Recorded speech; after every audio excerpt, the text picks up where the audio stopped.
Isang lalaki mula sa Bohol na iulat na nasawi bunsod ng pananalasa ng Bagyong Tino. Nasa halos 60,000 mga individual apektado ng bagyo. Matinding pagbaha naranasan sa ilang lugar sa Cebu. Mga sasakyan inanod ng malakas na pagragasa ng tubig.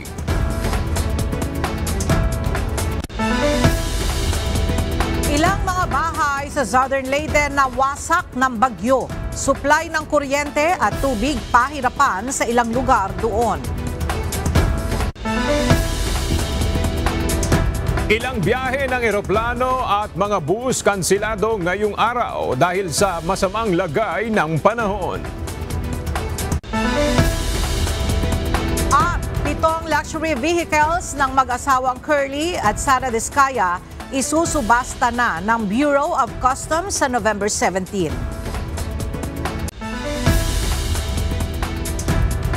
Magandang tanghali mga kasangbahay. Ngayon po ay araw ng Martes, November 4, 2025. Tayo po ay sabayang napapakinggan sa Radyo La Verdad 1350, ang UNTV Radio. At una sa mga balita ngayong tanghali.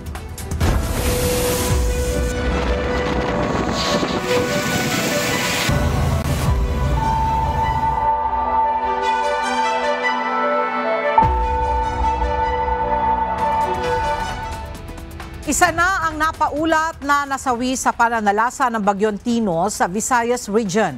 Ayon sa Bohol PDRRMO, ang biktima ay isang 52 taong gulang na barangay tanod na nasawi matapos mabagsakan ng puno sa gitna ng clearing operations. Sa ulat ng National Disaster Risk Reduction and Management Council o NDRRMC, ngayong umaga ng Martes umabot na sa 17,124 na pamilya o katumbas ng mahigit 59,000 na individual ang apektado ng bagyo. Mahigit 75,000 din ang maagang pinalikas mula sa Mimaropa, Region 6, 7, 8 at Caraga na nanatili sa 362 evacuation centers.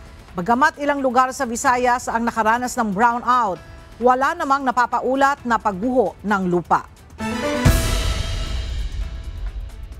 Nalubog sa baha ang maraming lugar sa lalawigan ng Cebu, bunsod ng malakas na pag-ulan na dulot ng Bagyong Tino. Kabilang sa mga lugar na nakaranas ng matinding pagbaha ang bayan ng Consolacion. Sa video na ito makikita na inabot na ng tubig ang bubungan ng baha o bubungan ng bahay. Sa lugar ng Talamban sa Cebu City, lubog rin sa baha ang maraming mga bahay at kalsada. Sa Danau City, kita rin ang malawakang pagbaha sa syudad kung saan ilang mga sasakyan ang nalubog sa tubig. Samantala, umapaw na rin ang tubig sa ilang ilog sa Barangay Liloan, Cebu na dulot ng matinding pag-ulan na dala ng bagyo. Habang lubog din sa baha ang ilan pang mga lugar. Sa lakas ng agos ng tubig, makikita kung paanong magkakasunod na tinangay ang mga sasakyang ito ng baha. Sa ngayon ay patuloy na nararanasan sa Cebu ang malalakas na pag-ulan at pagbayo ng hangin dahil sa Bagyong Tino. Labis na napinsala ng Bagyong Tino ang lalawigan ng Cebu kung saan umabot sa Tropical Cyclone Wind Signal number 4 ang itinaas na babala sa lalawigan. Sa Villa del Rio sa Barangay Bakayan, Cebu City, makikitang inanod na ng baha ang maraming sasakyan. Ganito rin ang sitwasyon sa Mandaue kung saan naranasan ang pagragasa ng tubig kasabay ng pagtangay sa mga sasakyan.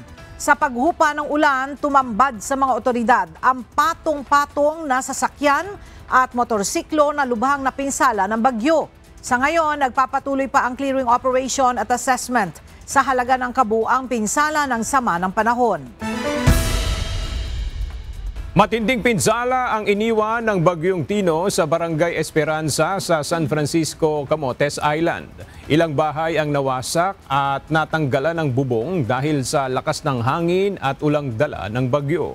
Nagpapatuloy pa ang assessment at pagmonitor ng lokal na pamahalaan sa isla para matiyak ang kaligtasan ng mga residente. Nanawagan din ang mga otoridad sa publiko na manatili sa ligtas na lugar. Isa ang Dinagat Island sa mga lugar na pinaka-naapektuhan ng pananalasa ng Bagyong Tino. Sa mga larawan at video na ibinahagi ng Municipal Information Office o MIO ng Municipality of Tubahon, makikita ang maraming puno na natumba matapos bayuhin ng malakas na hangin ang isla. Sa lakas ng hangin, nabasag din ang salamin ng opisinang ito habang ilang bahay at gusali ang napinsala matapos ang bagyo. Sa Barangay Malinaw, gumuho ang bahagi ng lupang ito kung saan ilang bahay ang nasira matapos matabunan ng putik. Isang landslide din ang nangyari sa National Road Loreto sa Barangay Luna sa Dinagat dahilan para hindi ito madaanan ng lahat ng uri ng sasakyan. Ilang residente naman sa San Jose Dinagat ang piniling magtago sa imburnal sa gitna ng pananalasa ng Bagyong Tino.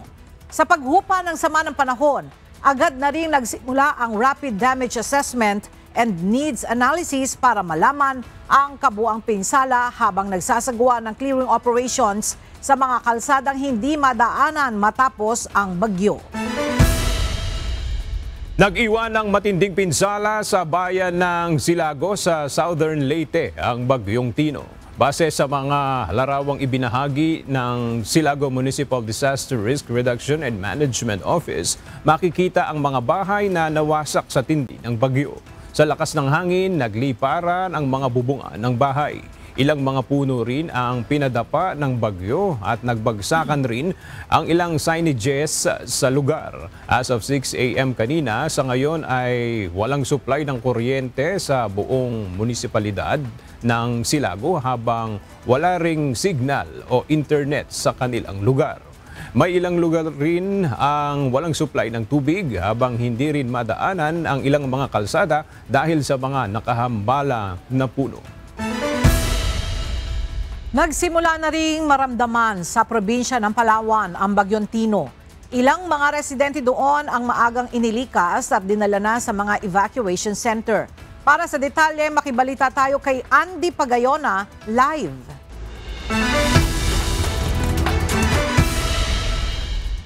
Andy, kumusta na ang lagay ng panahon dyan sa Palawan? Ella, magandang tanghali. Dito sa kinalalagyan natin ngayon ay makulimlim na rin at ramdam na rin yung malakas na hangin. Pero sa bayan ng Cuyo at Calamian Island kung saan nakataas ng wind signal number 3 ay nakakaranas na sila ngayon ng malakas na hangin at mga pag-ulan. At patuloy din ang ginagawang paglilikas ng lokal na pamahalaan ng Cuyo katuwang ang CDRRMO at nandun din ang UNTV News and Rescue Team Palawan na umaalalay sa mga inililikas na pamilya. At mula pa kagabi ay umabot na sa mahigit 200 pamilya ang inilikas sa bayan ng Culyon, Coron, Cuyo, Magsaysay at ilan pang lugar sa Palawan. Naglabas kasi ng abiso ang pamahalaang panlalawigan ng Palawan na agarang ipatupad ang preemptive evacuation sa mga lugar na maapektuhan ng bagyo. Ang Department of Social Welfare and Development o DSWD sa Palawan naman ay nakapreposisyon na hubigit kumulang nasa 3,244 family food packs para sa mga munisipalidad na inaasahang maapektuhan. Kabilang na ang 195 na family food packs para sa Cuyo, 170 naman sa Agutaya, 165 sa Magsaysay, 500 sa Rojas, 554 sa San Vicente, 660 sa Bayan naman Taytay, 500 sa Dumaran, 500 naman sa Araceli. Nakikipagtulungan din ang DSWD Field Office Mimaropa sa Western Command o Westcom para sa paghahatid ng family food packs. Gamit ang chopper ng Westcom, ihahatid ang mga family food packs bilang preposition goods upang matiyak ang agarang pagresponde sa mga pamilyang maaaring maapektuhan ng masamang panahon. Ang Provincial Disaster Risk Reduction and Management Office o PDRRMO ay naghahanda ng mga kagamitan gaya ng communication equipment, generators, rescue equipment, heavy machinery at fuel, food supplies. Inilagay na rin ang mga floating assets sa munisipalidad ng San Vicente para sa mas mabilis na paghahatid ng mga goods sa mga isla bago dumating ang bagyo. Ela, pinagbabawalan na rin ang lahat ng uri ng sasakyang pandagat na maglayag o pumalaot ngayong araw dahil nga sa masamang panahon at maalon na karagatan. Maging yung mga island tour ay hindi na rin pinapayagan, Ela, sa ngayon dahil mapanganib nga kung sila ay magtutungo sa mga isla ng Palawan. Yan mo ang ating update. Balik sa iyo, Ella. Maraming salamat, Andy Pagayona. Kanselado ngayon ang ilang domestic flights ng Philippine Airlines, Cebu Pacific, AirAsia at Air Swift bunsod ng masamang panahon na dulot ng bagyong Tino.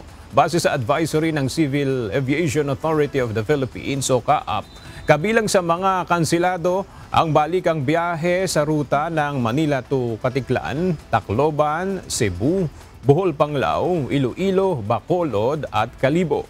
Gayun din ang mga biyahe patungo ng Cagayan de Oro, Rojas, Dipolog, Ozamis, Antique at Butuan. May ilang international flights din ang nakansila, kabilang na ang balikang biyahe ng PAL ng Cebu to Incheon at Cebu to Tokyo, Narita. Apektado rin ng kanselasyon ang biyahe ng Air Swift sa mga ruta ng Manila to El Nido at Cebu to El Nido, maging ang Katiklan to El Nido. Payo ng CAAP sa mga pasahero, alamin sa mga airline company kung may pagbabago sa schedule ng kanilang mga flight bago magtungo sa airport upang makaiwas sa abala. Samantala, ilang biyahe rin ng bus sa PITX ang kanselado ngayong araw ng Martes bunsod na masamang lagay ng panahon. Sa advisory ng PITX, kabilang sa mga kanselado ang mga biyahe ng bus patungo ng Eastern Samar, Eastern Visayas, Mindoro at Bicol, kabilang na ang Masbate. Pinapayuhan ang mga apektadong pasahero na makipag-ugnayan muna sa mga bus company para sa adjustment sa schedule ng kanilang mga biyahe.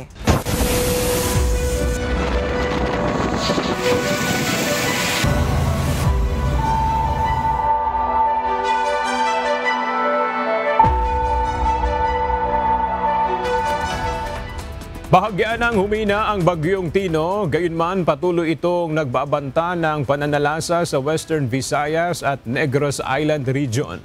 Sa ngayon ay nakataas pa rin ang wind signal number 4 sa ilang mga lugar sa bansa. Samantala, naging bagyo na rin ang low pressure area na binabantayan ng Pag-asa sa labas ng Philippine Area of Responsibility. At para alamin ang latest sa lagay ng panahon, narito ang update mula sa Pag-asa Weather Forecasting Center. Magandang umaga mula sa DOST Pag-asa. Ito ang ating update patungkol sa minomonitor natin na si Bagyong Tino. Base sa ating latest na update patungkol sa lokasyon nitong si Bagyong Tino, ito ay huling namataan dito sa vicinity ng Bacolod City, Negros Occidental.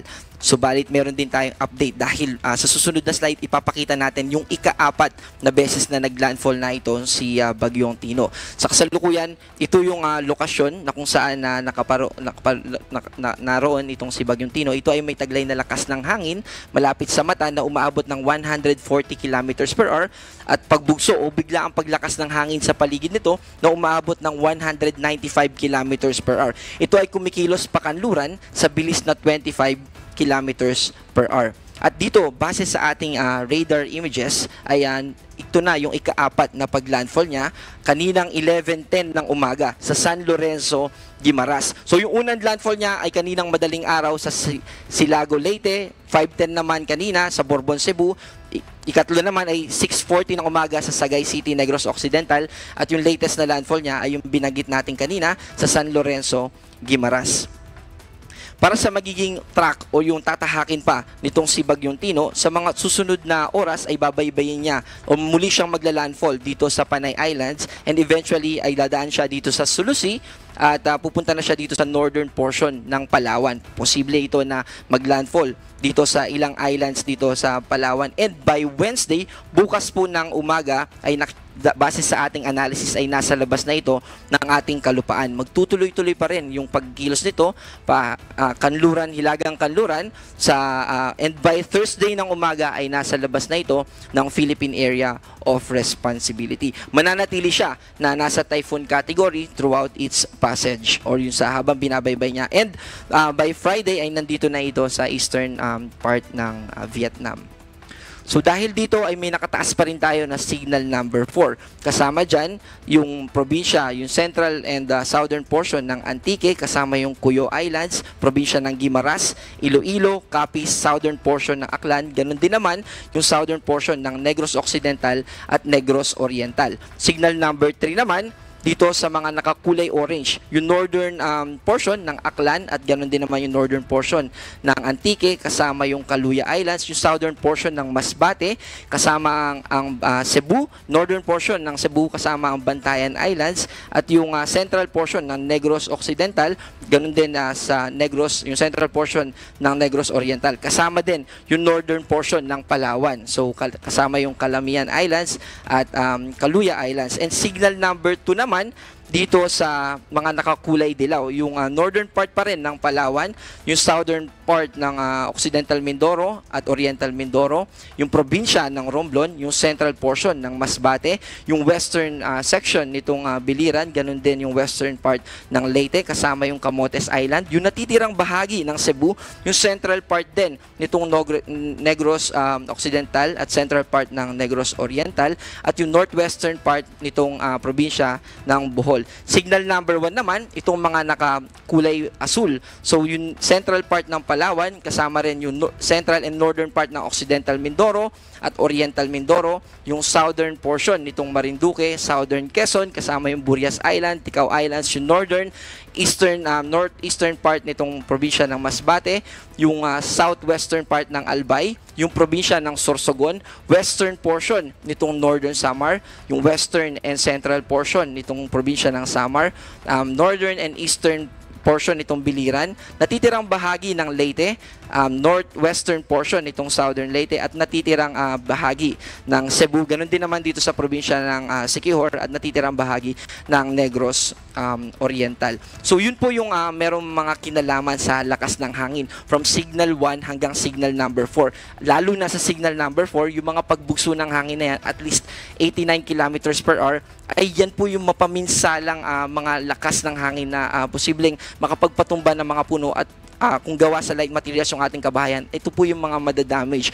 Kaya gusto po natin na i-emphasize yung kapag pinalikas na po tayo, ay lumikas na po tayo. Bukod doon sa lakas ng hangin na directly associated dito kay Bagyong Tino, meron ding pagbugso ng hangin na dala naman ng northeast monsoon at shear line yan sa Luzon, at ganoon din naman yung trough or yung extension nitong si Bagyong Tino.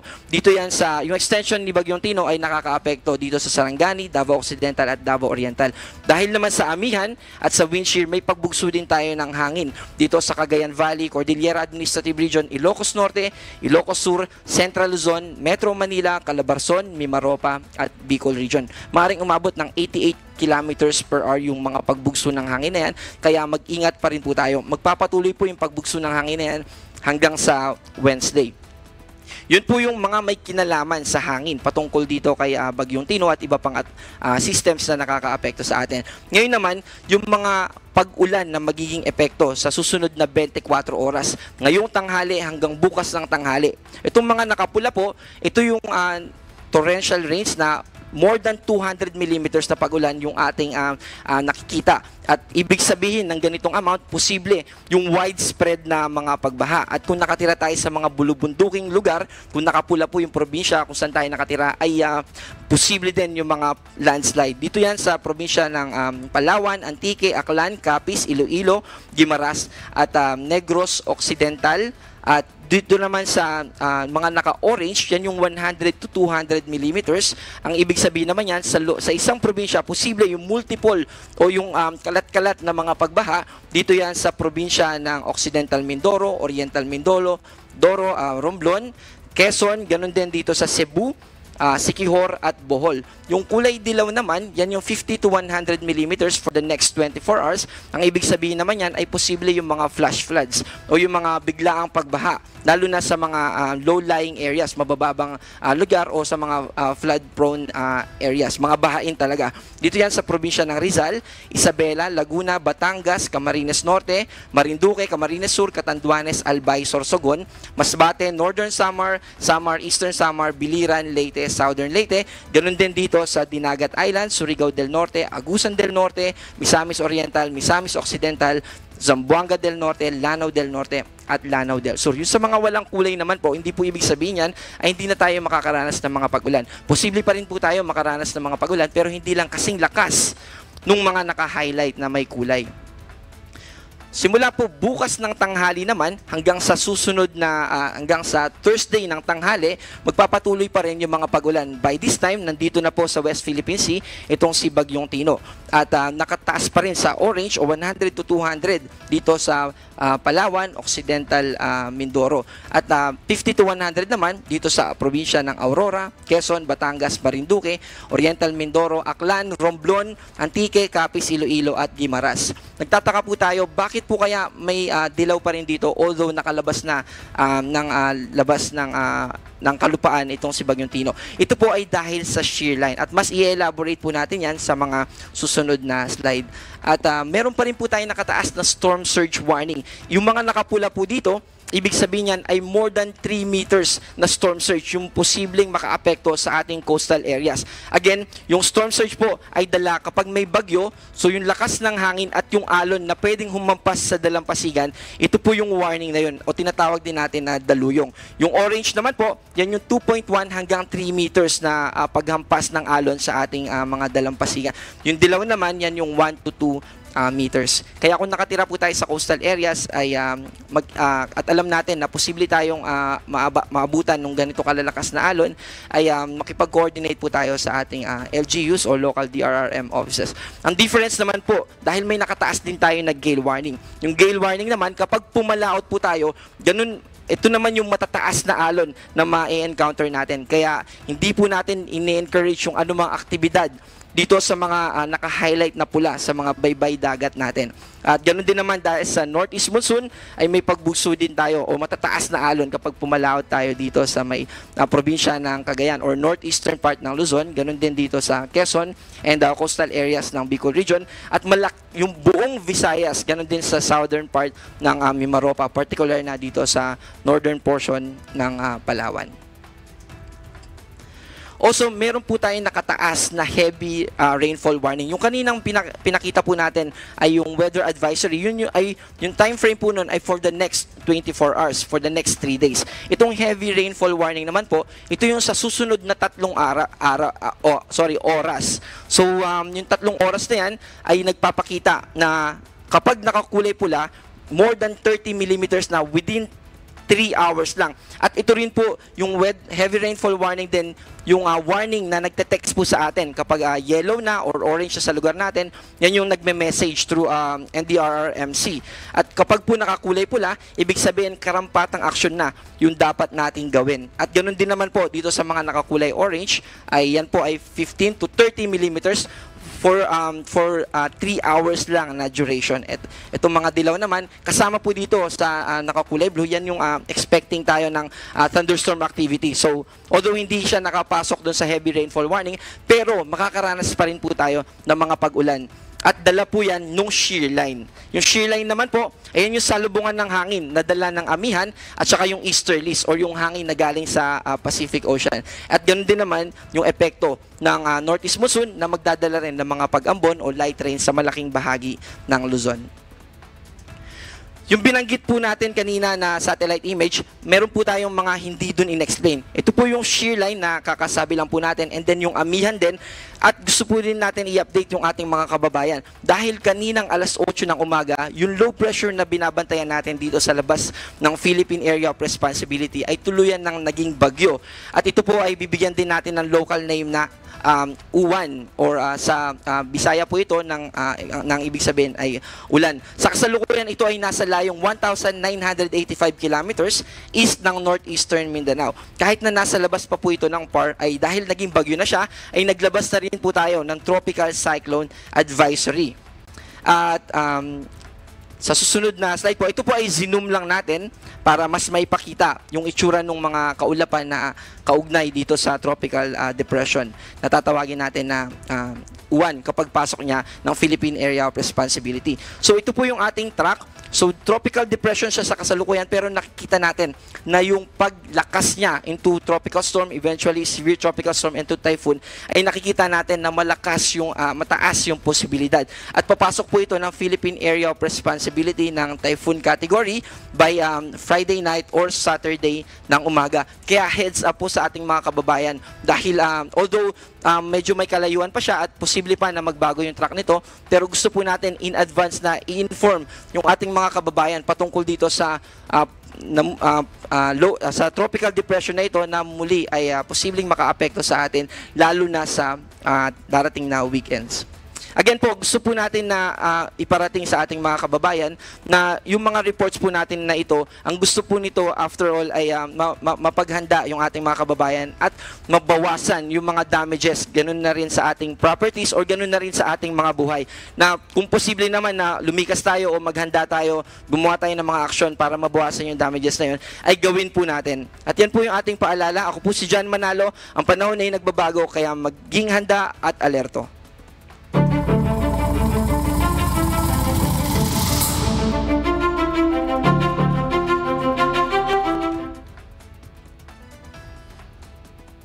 Materials batay sa inilabas na listahan ng Department of Public Works and Highways. Ang listahan ay kasunod ng direktiba ni Pangulong Ferdinand Marcos Jr. na iayos at itugma ang presyo ng mga nasabing produkto sa totoong presyuhan sa merkado.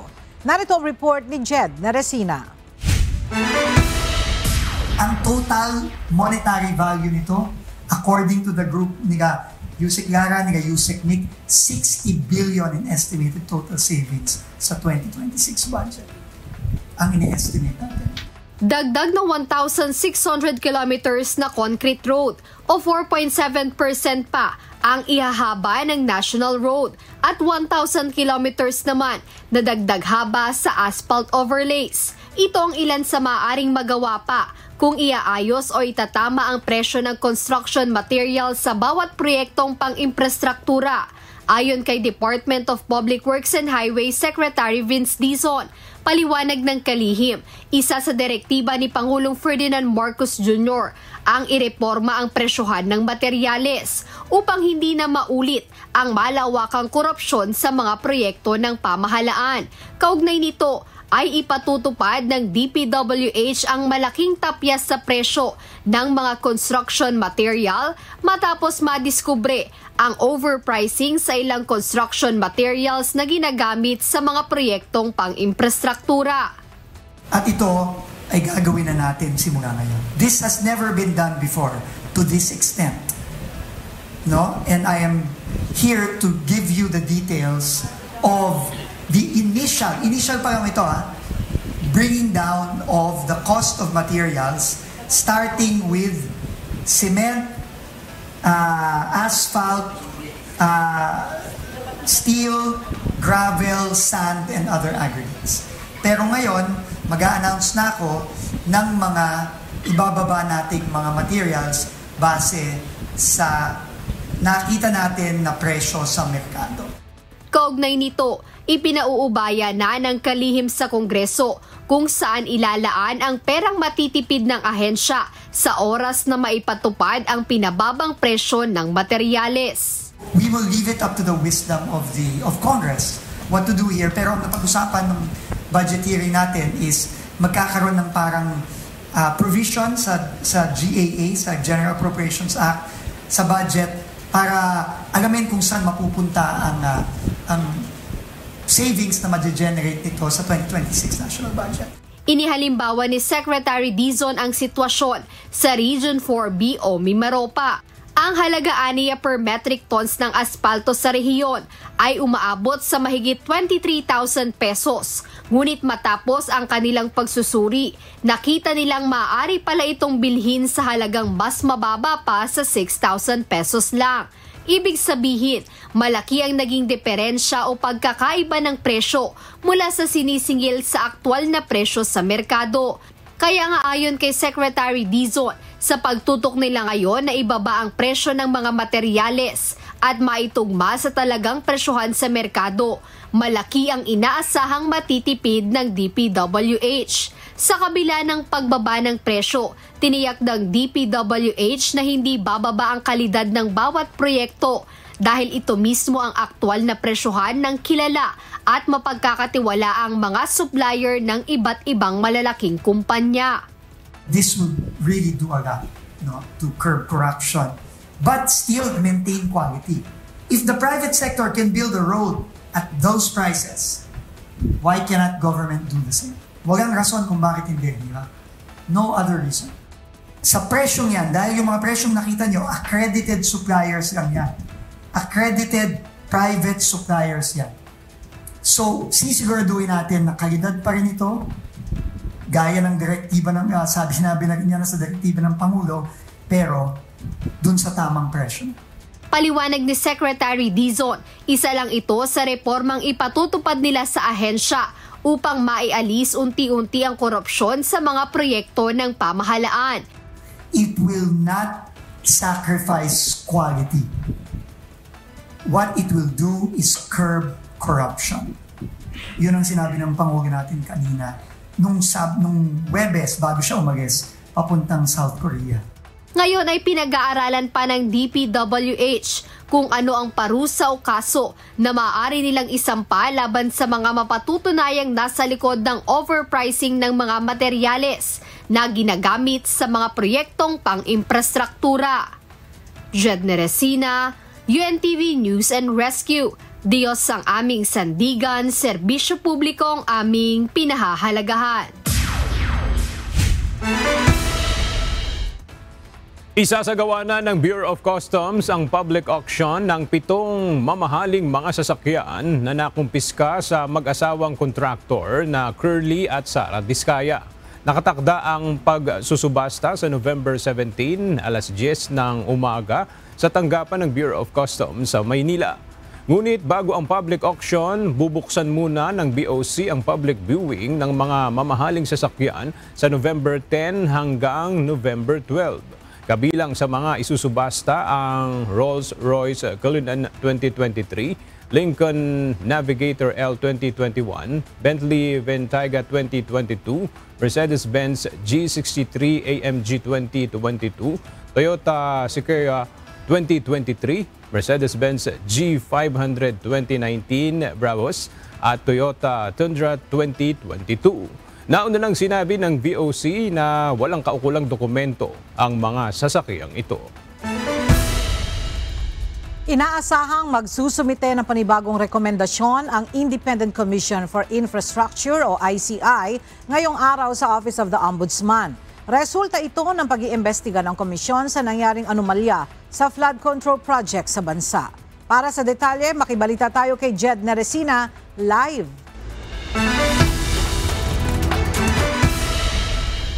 Jed, tungkol saan itong panibagong rekomendasyon ng ICI ngayong araw sa Office of the Ombudsman? Magandang tanghali, Ella. Inirekomenda ngayong araw ng ICI sa Office of the Ombudsman na i-validate at investigahan ang isang flood control project sa Plaridel, Bulacan. Ayon kay Independent Commission for Infrastructure o ICI Chairperson, Retired Justice Andres Reyes. Proyekto ito sa 1st District ng Bulacan sa ilalim ng contractor na Top Notch Catalyst Builders Inc. Base aniya sa report ng Commission on Audit o COA, walang itinayong proyekto sa lokasyon na nakalagay sa approved bid plan. Kaya pinaiimbestigahan ngayon ng komisyon sa Office of the Ombudsman sila dating Department of Public Works and Highways o DPWH Bulacan 1st District Engineer Henry Alcantara, maging si Assistant District Engineer Bryce Hernandez at si Mr. Yumir Villanueva na presidente ng Top Notch. Kaugnay ito ng posible nilang paglabag o violation sa ilang batas gaya ng Anti-Graft at Corrupt Practices Act at iba pa. Bukod sa mga ito, inirekomenda rin nila Justice Reyes na pag-aralan kung may potensyal na paglabag sa Code of Conduct and Ethical Standards for public officials and employees. Sila dating DPWH Secretary Manuel Bonoan, former DPWH Undersecretary Roberto Bernardo at former USEC Maria Catalina Cabral. Muling binigyang diin ni Justice Reyes na ito lamang ay preliminary findings ng komisyon at ipinauubaya na nila sa Office of the Ombudsman ang pag-iimbestiga sa mga posibleng paglabag at irregularidad sa nasabing proyekto sa Plaridel, Bulacan. Ella, sa ngayon, nagsasagawa ng press briefing si Ombudsman Christine Remulla kasama si ICI Chairperson Retired Justice Andres Reyes. Kaugnay ito ng panibagong rekomendasyon na isinumete ng komisyon sa Office of the Ombudsman patungkol pa rin sa pag-iimbestiga nila dito sa mga anomalyang nangyari sa flood control project sa bansa. Ayan muna update mula rito sa Office of the Ombudsman. Balik sa inyo, Ella. Maraming salamat, Jed Neresina.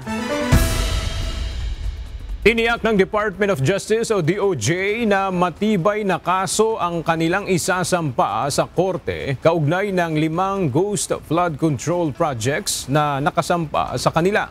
Inaasahan na didinggin na rin ng DOJ ang mga reklamo kaugnay nito sa susunod na linggo. Narito ang report ni Dante Amento. Isasagawa sa Lunes, November 11 ang preliminary investigation o pagdinig sa mga reklamong kaugnay ng ilang ghost flood control projects na nakasampa sa Department of Justice o DOJ. Ito ang mga reklamo na ibinalik ng Office of the Ombudsman sa DOJ. Ayon kay DOJ OIC Secretary Frederick Vida, na ipadala na ang mga sapina sa mga respondent noong nakaraang linggo. That process will start. So identified na yung mga respondents doon. Identified na rin yung charges, no? And soon there will be more, no? I'm sure the Office of the Ombudsman is doing double time, no? Not only double time, triple time. Kabilang sa mga reklamo ay malversation, falsification by public officer at paglabag sa Anti-Graft and Corrupt Practices Act. Una nang sinabi ng DOJ na kabilang sa respondents ang mga dating district engineers ng Department of Public Works and Highways o DPWH. Kabilang na si Bryce Hernandez, Henry Alcantara at JP Mendoza. Dagdag pa ng DOJ, sinisikap nilang makalikom ng sapat na ebidensya upang maging matibay ang isasampa nilang kaso sa korte. Bagamat ayaw ng DOJ na magbigay ng maraming detalye para hindi anya maapektuhan ang kanilang investigasyon. Target ng kagawaran na sa loob ng 1 buwan ay matapos ang preliminary investigation at maiaakyat ang kaso sa hukuman. My appeal to the public is, tandaan nyo, at the end of the day, the Ombudsman, no, with the help of the DOJ as its deputized, as possibly deputized prosecutors, we need to prove these cases in court. Diba? The judges, the justices have legal training, diba? To examine the evidences. Diba? Kaya ngayon, pinagtitibay natin yung paglilikom ng ebidensya. Dante Amento, UNTV, News and Rescue. Diyos ang aming sandigan, serbisyo publiko ang aming pinahahalagahan. Minamadaling maipasa sa Kamara ang mga panukalang batas na magpapalakas sa Independent Commission for Infrastructure o ICI. Ayon ito kay House Committee on Government Reorganization Chairperson at Bulacan 6th District Representative Salvador Pleito. Ang detalye sa ulat ni Rosalie Coz. Sa gitna ng break ng Kongreso, nagpulong ang House Committee on Government Reorganization para talakayin ang 2 panukalang batas na magdadagdag ng kapangyarihan sa Independent Commission for Infrastructure o ICI, ang third body na nag-iimbestiga sa mga maanomalyang infrastructure projects, kabilang na ang mga kontrabaha. Partikular na ang House Bill No. 4453, ang legislative measure na nagsusulong na likhain ng isang independent commission para imbestigahan ang maling paggamit ng pondo para sa flood control at iba pang infrastructure projects. Gayon din ang House Bill No. 5699 na layon ding lumikha ng kahalintulad na komisyon na may kapangyarihang magsampa ng kaso, maglabas ng sapina, contempt order, whole departure order at magsamsam ng mga ari-arian sa mga sangkot sa anomalya. Ayon kay House Committee on Government Reorganization Chairperson at Bulacan 6th District Representative Salvador Pleito, pinamamadali na ni House Speaker at Isabela 6th District Representative Boji D. III ang pagpasa sa panukala. Nasa desisyon na rin ng House Leader kung hihilingin kay Pangulong Ferdinand Marcos Jr. na i-certify ito as urgent. Sabi ni Speaker, si Speaker sigurado mapapa-appeal natin na ito'y ma-certify na urgent. Ang pagkaalam ko, talagang alam ko papasa po ito. Kasi mismong may bill na si Senate President Sina Senator Ontiveros, saka isa pang senador na alam po na sila mismo ang may panukalang batas na doon. Sa November 11, magsasagawa ang House panel ng pagdinig kaugnay ng mga nabanggit na panukalang batas. Dagdag pa ni Congressman Pleito, target nilang ipasa ang legislative measures bago matapos ang buwan ng Nobyembre. Gayunman, may agam-agam naman si House Deputy Minority Leader at ACT Teachers Party List Representative Antonio Tino kaugnay ng mga panukalang batas. Naniniwala ang kongresista makapagpapaantala lamang ito sa pagpapanagot sa mga nasa likod ng anomalya. Ang punto natin ay lalong nagpapatagal sa proseso at ang importante ay magtuloy-tuloy ang mga investigasyon at pag-file ng kaso dahil may sapat na ebidensya ng ipalabas kahit sa mga legislative inquiries pa lamang both sa House at saka sa Senate. Pero taliwas dito ang posisyon ni Kamanggagawa Party List Representative Eli San Fernando na isa sa mga may akda ng House Bill No. 4453. Tingin ko hindi naman siya bangga. Hindi naman siya magkukos ng delay. Pero ang pinupunto nga natin ngayon, in its current form, yung ICA talaga walang kapangyarihan Walang pangil. Rosalie Coz, UNTV News and Rescue. Diyos ang aming sandigan, serbisyo publiko ang aming pinahahalagahan. Duda ang ilang kongresista na magkakaroon ng malinis na budget para sa 2026. Ginawa nito ang pahayag matapos sabihin ni Pangulong Ferdinand Marcos Jr. na kumpiyansa itong magkakaroon ng maayos at malinis na pondo para sa susunod na taon. Nagbabalik si Rosalie Coz. Hanggat nananatili ang pork barrel system at unprogrammed funds sa pambansang pondo, kaduda-dudang magiging malinis ang national budget. Yan ang tugon ng mga kongresista matapos ipahayag ni Pangulong Ferdinand Marcos Jr. na kumpiyansa itong magiging maayos at malinis ang pambansang pondo para sa 2026. Even just now upon resumption of the budget hearings, marami na nakita in both houses, in both the House of Representatives and the Senate, na magkakaroon pa tayo ng savings. So I think it will be we will be able to show that it is in fact possible to write a good, clean budget. Tingin nyo ba magiging malinis ang 2026 budget?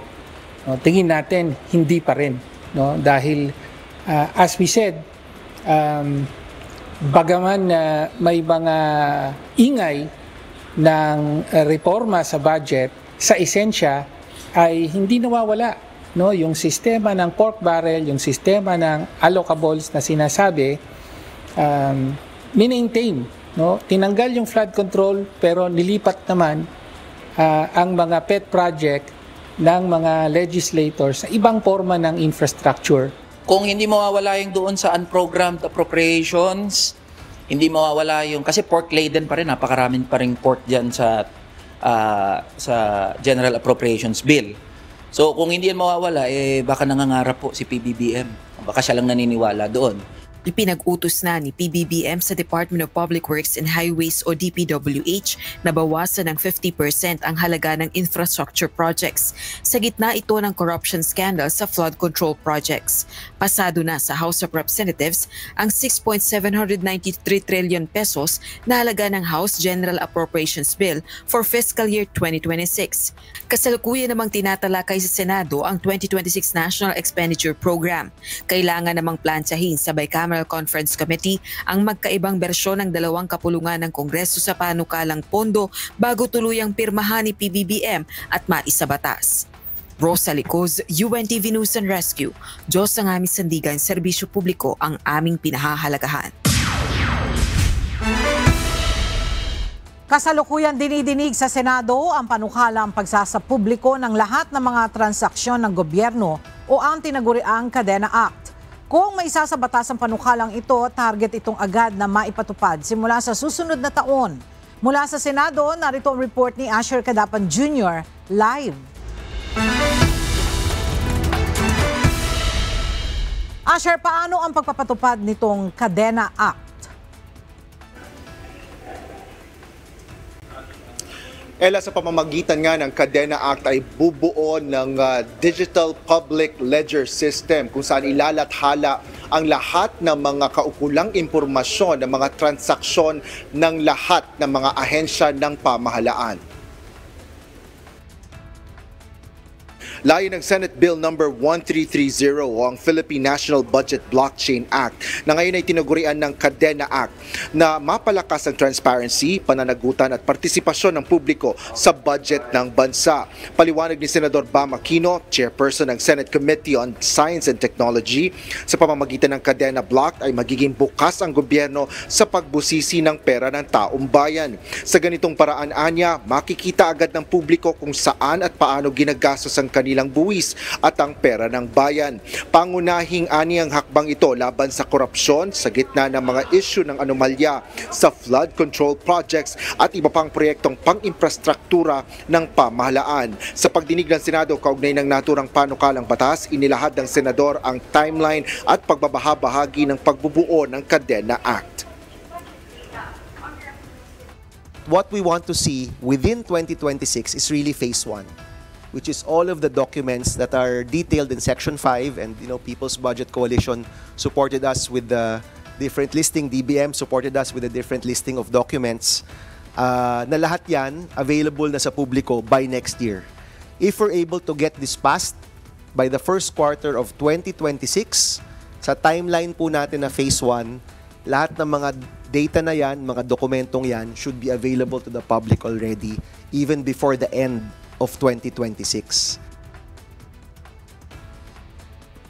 Inihayag din ni Senador Bam na naglagay ng penalty o parusa sa panukalang National Budget Blockchain. Aniya, kung hindi mailalathala ang mga kaukulang dokumento ng ahensya sa kanilang website sa loob ng 7 araw, paparusahan ng administratibo ang responsableng opisyal nito. Kung hindi pa rin maipopost ang kontrata, bill of materials at kung sino ang nagwaging contractor sa loob ng 30 araw, magiging criminal offense na ito. This is the first time in our history na maglalagay tayo ng criminal offense sa mga hindi mag-share ng data na nakalagay sa ating batas.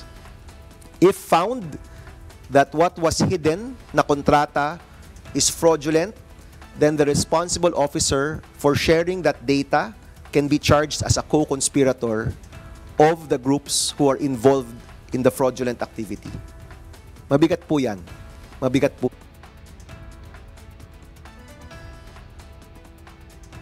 Ella, sa pagpapatuloy ng pagdinig ng Senate Committee on Science and Technology ngayong araw ay iba't ibang kawani ng pamahalaan at mga pribadong sektor ang nagbigay ng kanilang mga komentaryo, maging ang mga suhestyon para nga sa pagbubuo ng Kadena Act. Umaasa si Senador Bam na kapag naipatupad na ang National Budget Blockchain ay malaking trabaho ang mawawala sa pamahalaan kung saan ang taong bayan at ang ilang mga budget watchdogs ay maaari ng bantayan at busisiin ang pera ng publiko. Yan ang latest dito sa Senado. Balik sa iyo, Ella. Maraming salamat, Asher Cadapan Jr. Sa iba pang balita, opisyal nang binuksan ngayong araw ang taunang AFP Joint Exercise Dagat, Langit at Lupa o AJEX Dagit Pa. Bahagi ito ng pagtiyak na handa ang Pilipinas sa anumang uri ng banta sa karagatan, himpapawid at kalupaan. Mula sa Camp Aguinaldo, ang detalye ihahatid ni Ryan Lacanlale live.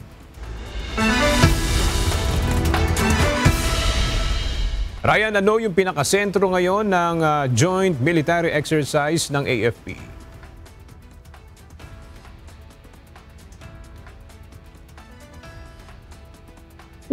Territorial defense, maritime security.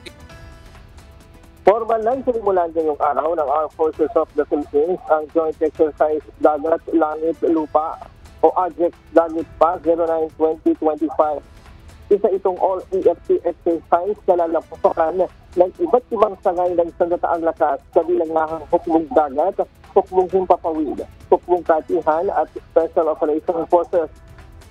Layo ng pagsasanay ng patatagin ng koordinasyon at pagtutulungan ng bawat sangay ng sandataang lakas.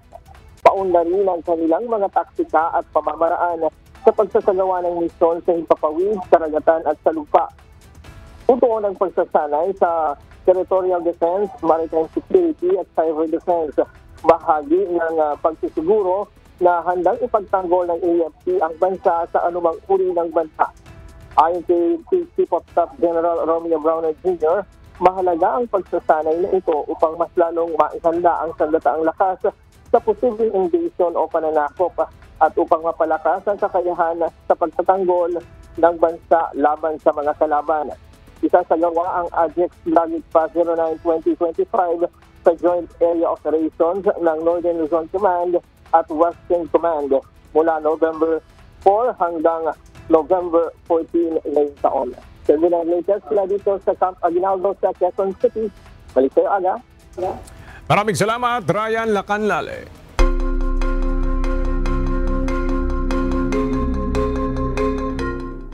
Binawian na ng buhay sa ospital ang isang manggagawang nailigtas mula sa gumuhong Torre dei Conti sa Rome. Ang biktima ay bahagi ng grupo ng mga nagre-renovate sa 13th Century Tower.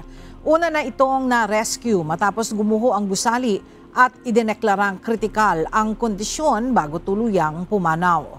3 pang manggagawa ang nailikas mula sa lugar na nasa malubharing kalagayan habang nagpapatuloy pa ang operasyon ng mga rescuer matapos ang ikalawang pagguho makalipas ang mahigit 1 oras. 3 climber kabilang ang isang French national at 2 Nepali ang nasawi matapos abutan ng avalanche sa Yalungri Mountain sa Dolakha District sa Nepal nitong Lunes ng umaga. 4 pang climber ang napaulat na nawawala habang nagpapatuloy pa ang search and rescue operations sa kabila ng sama ng panahon. Ayon sa pulisya, 12 trekkers at local tour guides ang umalis patungong bundok mahigit 1 oras bago tumama ang avalanche. 5 sa mga Nepali guide ang nasugatan ngunit ligtas na nakabalik sa base camp.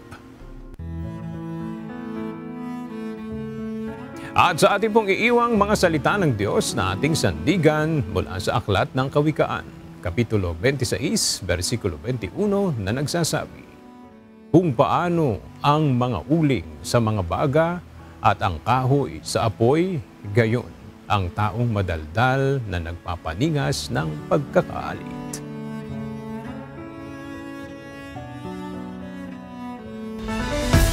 At yan ang mga balitang aming tinutukan at inaksyonan. Dahil sa aming pagbabalita, una ang pagkalinga sa kapwa. UNTV C News, may balita saan mang panig ng daigdig.